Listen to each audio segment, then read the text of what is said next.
थे और मुशर्रफ साहब आपके जनरल हुआ करते थे। तो जब अटल बिहारी वाजपेयी उस जमाने में हमारे प्रधानमंत्री थे और उनको पता चला कि ये सारी चीजें मूवमेंट हो रही हैं, तो उन्होंने नवाज शरीफ जी को एक फोन किया। दूसरी तरफ नवाज शरीफ जी ने फोन उठाया और फोन उठाकर बात करनी शुरू की। अटल जी ने कहा कि आपने मेरी पीठ में छुरा घोंपा है, जिस तरह से चीजें बेहतर चल रही थी, हम खुद बस में बैठकर यहां से गए, चीजें बेहतर करने की कोशिश की और हम चाहते थे कि एक बायलैटरल टाइज हमारी बहुत बेहतर रहे।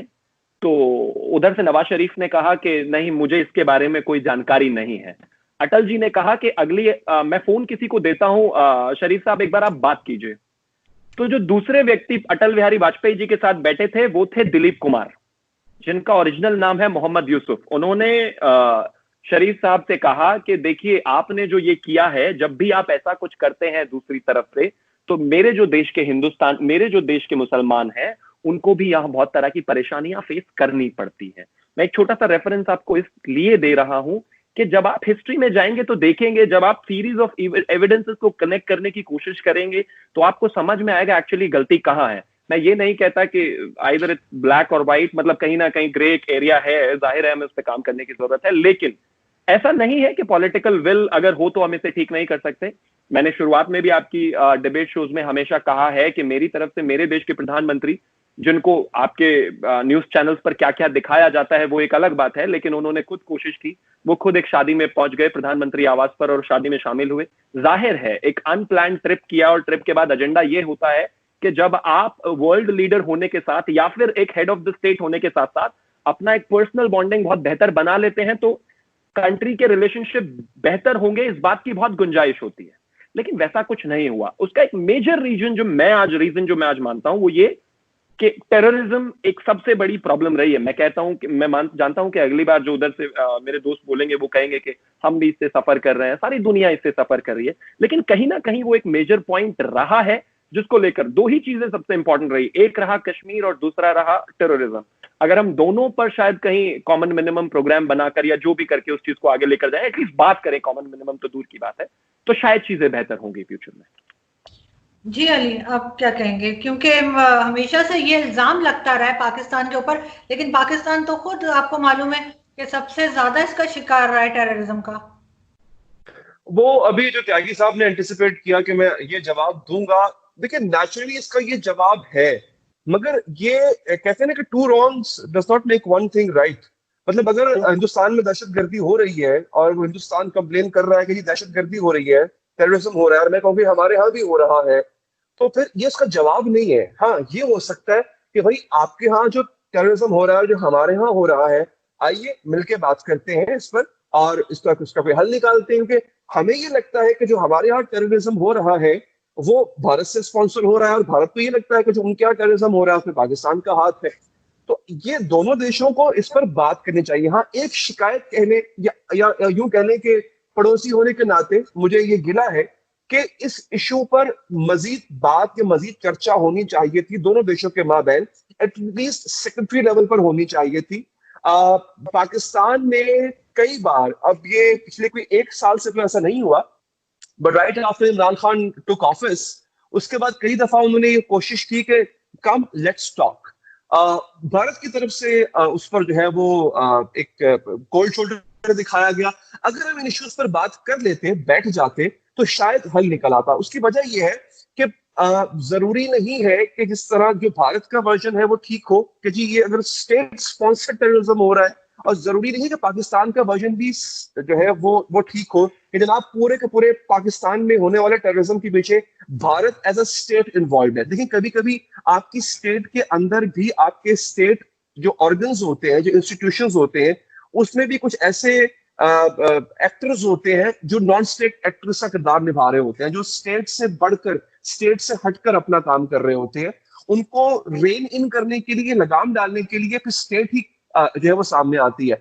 तो मैं ये समझता हूं कि हमें थोड़ा सा अपने आप को, देखिए मैं चीजों को पॉजिटिव वे में ले जाने के लिए तैयार हूं, और मैं समझता हूं कि पाकिस्तानी जो जनता है, जो आवाम है, वो भारत से नफरत नहीं करती है। And I am pretty sure कि भारतीय आवाम भी जो होगी, जनता होगी, वो हिंदू हो, वहां के मुसलमान हो, वो पाकिस्तान वासियों से इतनी नफरत नहीं करते होंगे।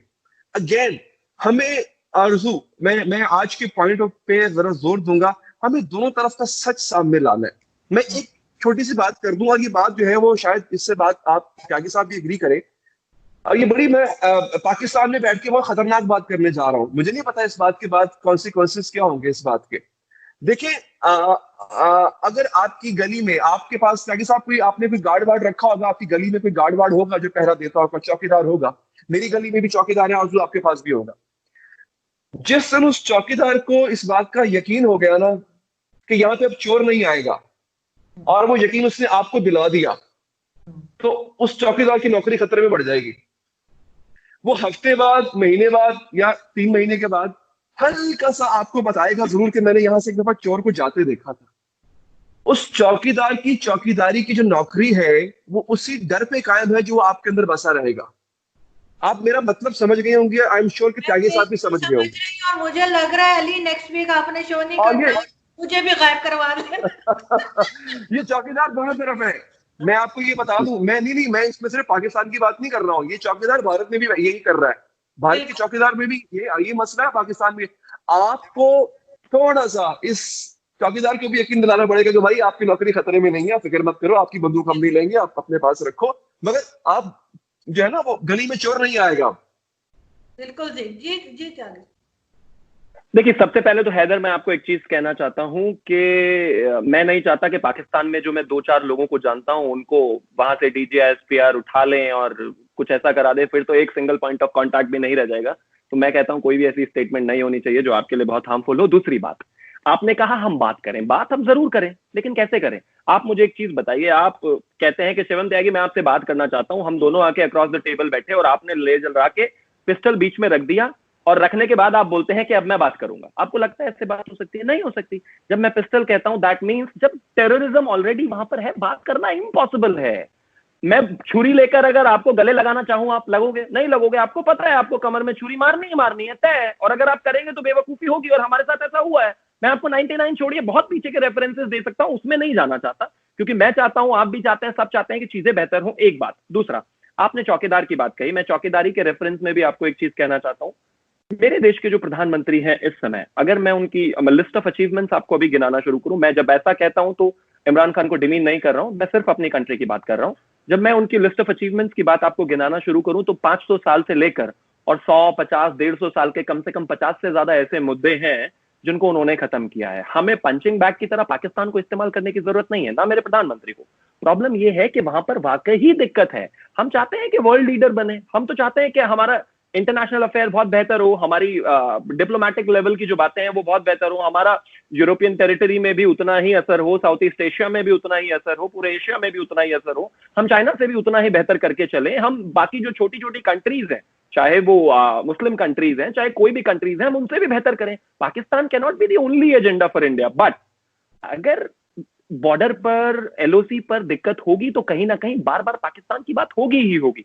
हम लोगों के बीच में अगर शांति स्थापित हो जाए तो उसके बाद जाहिर है ये बातें अपने आप ही गायब हो जाएंगी। ना आपकी साइड के जर्नलिस्ट इस बात को उठाएंगे, ना मेरी साइड के जर्नलिस्ट। लेकिन प्रॉब्लम ये है कि कहीं ना कुछ ये हमेशा चलता ही रहता है। मेरा सिर्फ इतना मानना है कि हाँ, चीजें शायद आज से 10 साल 20 साल बाद बेहतर हों।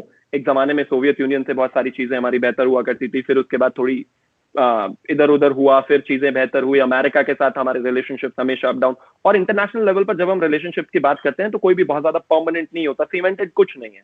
आज बेहतर है, कल शायद थोड़े नॉर्मल होंगे, एवरेज होंगे, फिर शायद बहुत बेहतर हो जाएंगे। लेकिन हाँ, एक कंसिस्टेंसी पाकिस्तान के साथ हिंदुस्तान की जरूर रही है कि हमारे आपके साथ संबंध कभी बेहतर नहीं हुए, और उसका एकमात्र रीजन आप भी जानते हैं, मैं भी जानता हूं, उसको बार बार डिस्कस करने का मुझे लगता है कोई लाभ नहीं है। आपने नॉन स्टेट एक्टर्स की बात की, मैं मानता हूं नॉन स्टेट एक्टर्स होते हैं, मेरी साइड में भी हैं, लेकिन उनको ठीक करने की जिम्मेदारी मेरी सरकार की है। अगर मेरे देश में रहकर कोई व्यक्ति प्रोपेगेंडा करता है किसी भी कंट्री के खिलाफ या मेरे खुद के देश के खिलाफ, तो मेरी सरकार की जिम्मेदारी बनती है, मेरी जिम्मेदारी बनती है, मेरे देश के प्रधानमंत्री की जिम्मेदारी बनती है, हमें उनको ठीक करना ही पड़ेगा। हम ये कहकर बच ही नहीं सकते कि साहब नॉन स्टेट एक्टर्स हैं, हम कंट्रोल नहीं कर सकते। फिर प्राइम मिनिस्टर की कुर्सी किस लिए है भाई? प्राइम मिनिस्टर की कुर्सी आपको इसलिए मिली है ताकि आप पूरे देश को सारे इश्यूज को एड्रेस करें, और अगर कोई देश को या फिर किसी इंटरनेशनल रिलेशनशिप को या फिर आपका जो नेबर रिलेशनशिप है उसको कोई अगर हैम्पर करने की कोशिश कर रहा है तो आप उसको एड्रेस करें और ठीक करें। और अगर आप नहीं कर पा रहे हैं तो आप एक इनकॉम्पिटेंट प्राइम मिनिस्टर हैं, एक बात। दूसरा, नॉन स्टेट एक्टर्स इतना ज्यादा मेजर रोल प्ले नहीं करते जब तक उनको कहीं ना कहीं बैकअप नहीं मिलता। वो एक बहुत बड़ी प्रॉब्लम है डेमोक्रेसी की। जब हम बात करते हैं, हमें उसमें विश्वास करना होता है, उसी के अकॉर्डिंग चीजों को आगे लेकर बढ़ना होता है। लेकिन कहीं ना कहीं दोनों तरफ से वो प्रॉब्लम रही है, और मैं अभी भी होपफुल हूं। आई एम नॉट सेइंग कि आने वाले टाइम में चीजें ठीक नहीं होंगी, जरूर होंगी। शायद आप जैसे जो एक यंग लैड है आकर बैठे हुए हैं इस बारे में इतना एक मैनिपुलेटिवली बात कर रहे हैं, उनको लग रहा है कि डिप्लोमेटिक लेवल पर चीजें बेहतर होंगी। शायद आप तब वहां तक पहुंचेंगे तो कहीं ना कहीं जो आपका आर्मी कंट्रोल है या आपका जो डीजीआईएसपीआर कंट्रोल है वो कम होगा।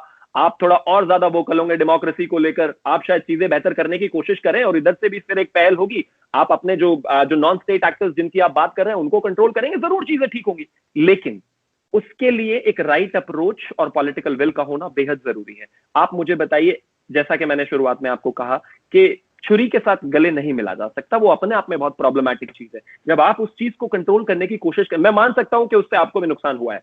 मैं एक पर्सन के लिए अगर मान भी लूं कि आपको आतंकवाद से नुकसान हुआ है, तो आपको डील तो आपको ही करना पड़ेगा उससे।